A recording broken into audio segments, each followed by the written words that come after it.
BP, diabetic, kidney, liver, cancer లాంటి సమస్యలతో బాధపడుతున్నారా? అయితే ప్రముఖ clinical metal toxicologist doctor Praveen సక్సేనాని సంప్రదించండి.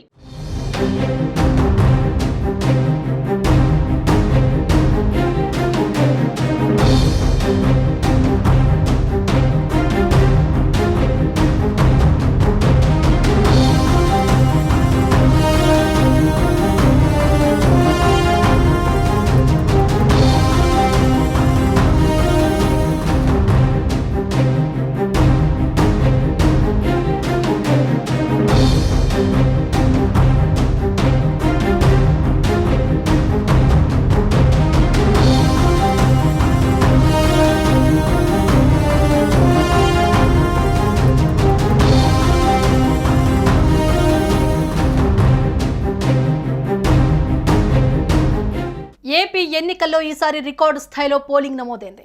పల్లె పట్టణం అనే తేడా లేకుండా పోలింగ్ కేంద్రాల వద్ద జనజాతర తలపించింది. పలు చోట్ల ఘర్షణలు జరిగినా పోలింగ్ పై ప్రభావం చూపలేదు. తెలంగాణ నుంచే కాకుండా ఇతర దేశాల్లో ఉన్నవారు తమ ఓటు హక్కును వినియోగించుకున్నారు.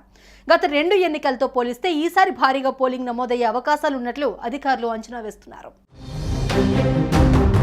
ఏపీలో పోలింగ్ ముగిసింది. పలు చోట్ల చిన్న చిన్న ఘటనలు మినహా పోలింగ్ ప్రశాంతంగా జరిగింది. ఈసారి భారీ పోలింగ్ నమోదైంది. గతంతో పోలిస్తే ఓటింగ్ శాతం పెరిగింది.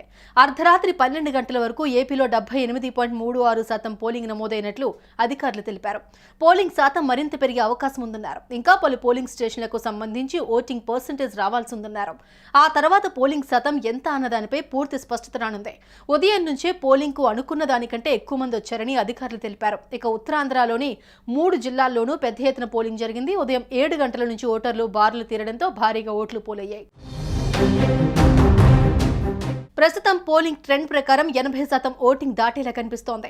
2014 ఏపీ ఎన్నికల్లో 78.4%, 2019 శాసనసభ ఎన్నికల్లో 79.6% మేర పోలింగ్ నమోదైంది. 2024లో మాత్రం సాయంత్రం 5 గంటలకే 67.99% పోలింగ్ నమోదైంది. సాయంత్రం 6 గంటల లోపు క్యూలైన్లలో ఉన్న వారికి ఓటేసే అవకాశం కల్పించారు.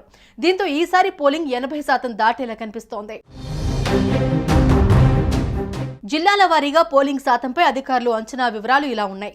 చిత్తూరు 82.65% పోలింగ్ నమోదైనట్లు అధికారులు అంచనా వేస్తున్నారు.